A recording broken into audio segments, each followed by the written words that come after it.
नमस्कार दर्शक मित्रों, मैं हूं दिया खटवानी और स्वागत है आपका के न्यूज में। चलिए गौर करते हैं खबरें फटाफट पर। मानसून के आगमन में देरी के चलते बृहस्पतिवार को भी उत्तर भारत में गर्म हवाओं का दौर जारी रहा। मौसम विभाग के अनुमान जताया कि 10 जुलाई तक बारिश संबंधी हवाएं पूरे क्षेत्र को अपने आगोश में ले लेंगी। दिल्ली में पड़ रही भीषण गर्मी से शहरवासियों को राहत नहीं मिल रही है। राष्ट्रीय राजधानी में बृहस्पतिवार को अधिकतम तापमान 41.8 डिग्री सेल्सियस रिकॉर्ड किया गया, जो सामान्य से 5 डिग्री ज्यादा था। दिल्ली में बृहस्पतिवार को इस महीने चौथे दिन लू चली। मौसम विभाग ने शुक्रवार को शहर में गरज के साथ बारिश होने का अनुमान जताया है। वहीं पंजाब और हरियाणा के लोगों को गर्मी से राहत मिलती नहीं दिख रही है। दोनों राज्यों में कई स्थानों पर बृहस्पतिवार को पारा सामान्य से कई डिग्री अधिक दर्ज किया गया। मौसम विभाग के मुताबिक हरियाणा के गुरुग्राम में अधिकतम तापमान 43.7 डिग्री सेल्सियस दर्ज किया गया, जो सामान्य से 6 डिग्री अधिक है। विदेश मंत्री एस जयशंकर शुक्रवार को जॉर्जिया को दिवसीय यात्रा पर जाएंगे और इस दौरान वह वहां अपने समकक्ष के साथ द्विपक्षीय संबंधों के विविध पक्षों तथा क्षेत्रीय और वैश्विक हितों के मुद्दों पर विचारों का आदान प्रदान करेंगे।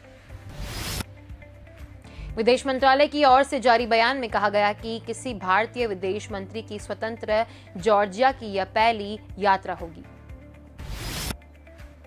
मंत्रालय ने कहा कि जयशंकर जॉर्जिया के उप प्रधानमंत्री और विदेश मंत्री डेविड जलकिलानी के आमंत्रण पर 9 और 10 जुलाई को जॉर्जिया की यात्रा करेंगे। इस दौरान वह अपने समकक्ष के साथ बैठक में द्विपक्षीय मुद्दों पर वार्ता करेंगे। इस दौरान द्विपक्षीय संबंधों के विविध पक्षों पर बातचीत होगी तथा क्षेत्रीय एवं वैश्विक हितों के मुद्दों पर विचारों का आदान प्रदान होगा। मणिपुर के उखरुल में शुक्रवार सुबह 5:56 पर भूकंप के झटके महसूस किए गए। रिक्टर पैमाने पर भूकंप की तीव्रता 4.6 मापी गई है। राष्ट्रीय भूकंप विज्ञान केंद्र ने भूकंप की पुष्टि की है। भूकंप विज्ञान केंद्र के मुताबिक भूकंप उखरुल के ईएसई से 57 किलोमीटर दूर महसूस किए गए। खबर है कि अल सुबह 5:56 पर भूकंप आया, जिसकी रिक्टर स्केल पर तीव्रता 4.5 दर्ज की गई थी।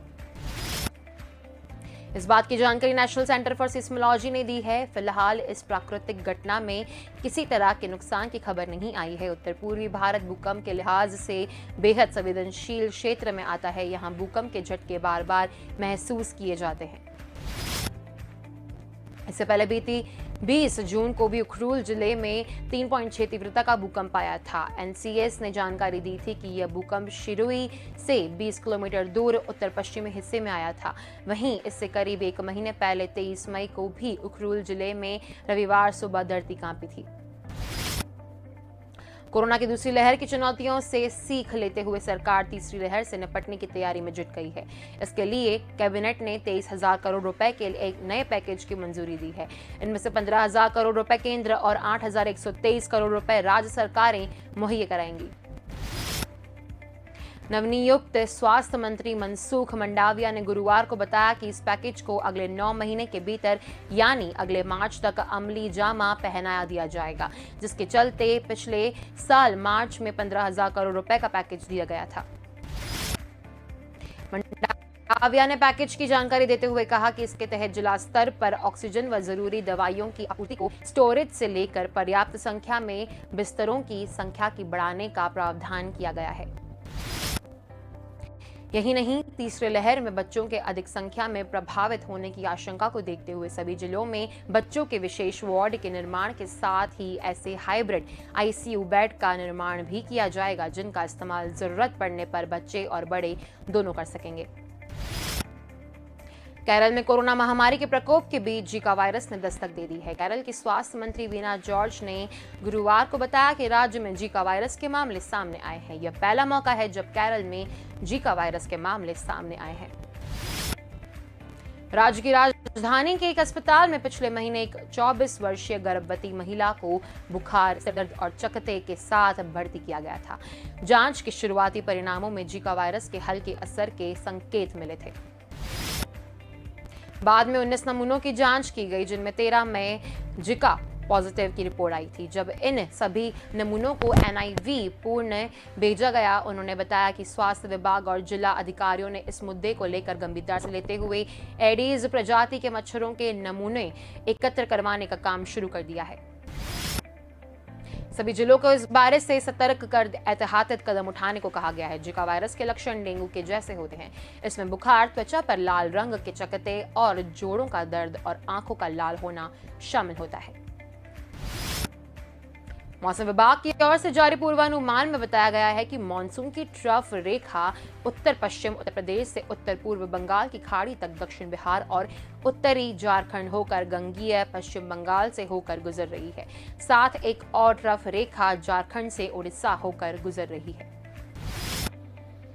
इसका प्रभाव बिहार के मौसम पर पड़ेगा। इससे दक्षिणी बिहार के साथ साथ उत्तरी बिहार में मेघ गर्जन और आकाशीय बिजली की आशंका है। इसे लेकर मौसम विभाग ने येलो अलर्ट जारी किया है।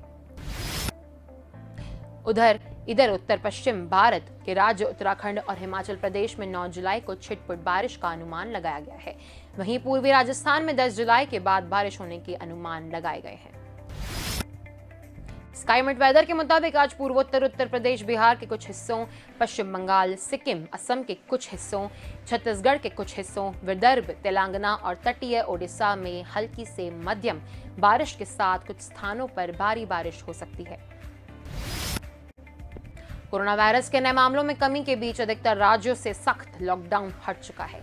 जीवन पटरी पर लौट रहा है। ऐसे में छात्रों की पढ़ाई को हो रहे नुकसान को देखते हुए कई राज्य और केंद्र शासित प्रदेश सरकारें स्कूलों को फिर से खोलने पर विचार कर रही हैं। दिल्ली समेत अधिकतर राज्य अभी स्कूल बंद ही रखना चाहते हैं क्योंकि तीसरी लहर का खतरा है। हालांकि उत्तराखंड, आंध्र प्रदेश, बिहार समेत कुछ राज्य अगले सप्ताह से स्कूल खोल रहे हैं।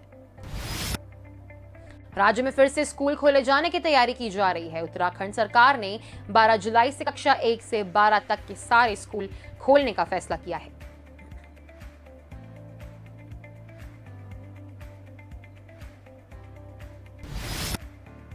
हालांकि छात्रों के आने पर रोक होगी। फिलहाल केवल अध्यापक और स्टाफ ही स्कूल आएंगे। शिक्षा मंत्री अरविंद पांडेय ने कहा कि छात्रों के लिए अभी ऑनलाइन पढ़ने की जारी रहेगी।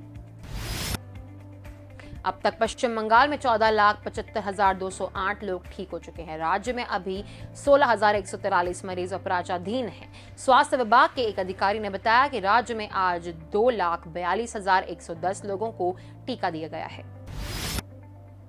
पश्चिम बंगाल में गुरुवार को 955 और लोग कोरोना वायरस से संक्रमित पाए गए, जिसके बाद संक्रमण के कुल मामले बढ़कर 15,09,218 हो गए।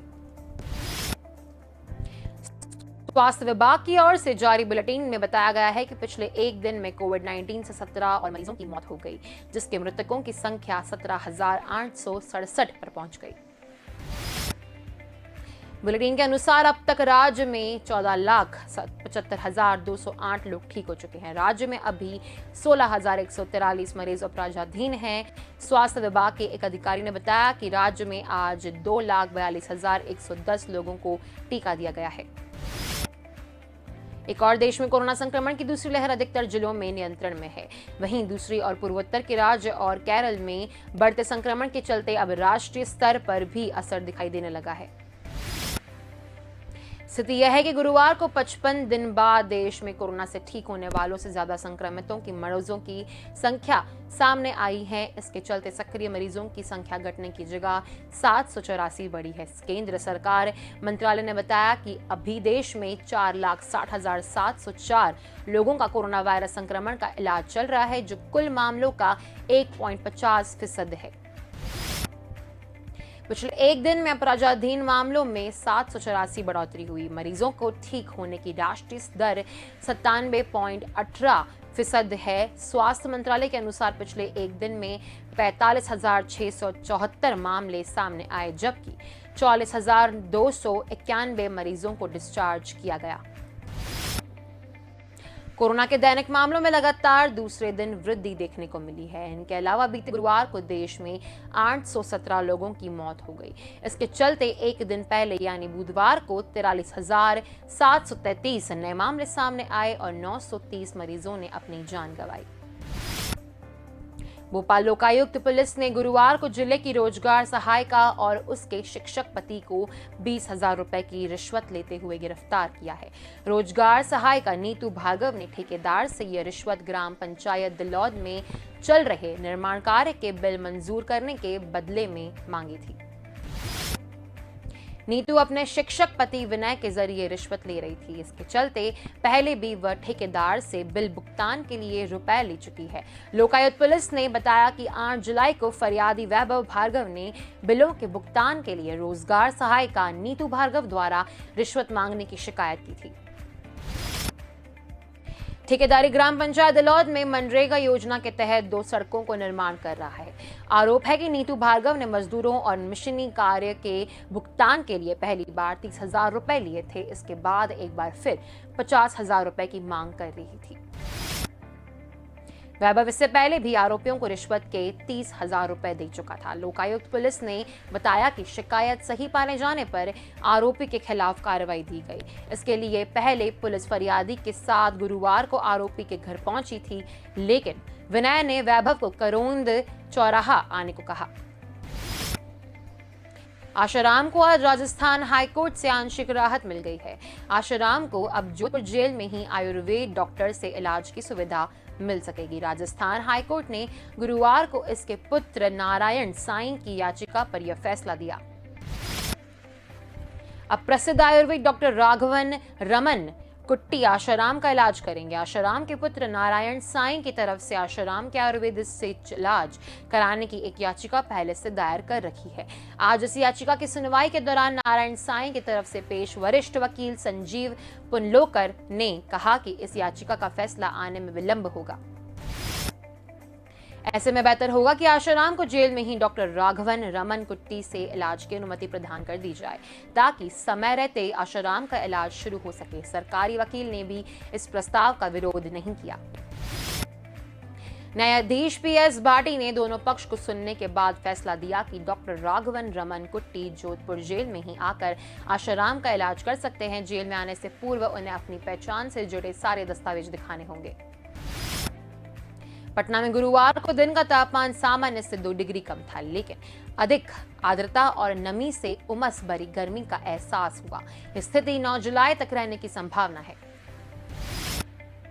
मौसम विभाग के मुताबिक इस तरह का मौसम बारिश के लिए अनुकूल है। धूप और नमी से निर्माण होने वाले सवनैया बादलों से बारिश होने की संभावना है। राज्य के उत्तरी हिस्सों में मॉनसून सक्रिय है। बिहार के साथ ही उत्तर प्रदेश, झारखंड, असम, पश्चिम बंगाल, बंगाल की खाड़ी तक एक ट्रफ रेखा गुजर रही है।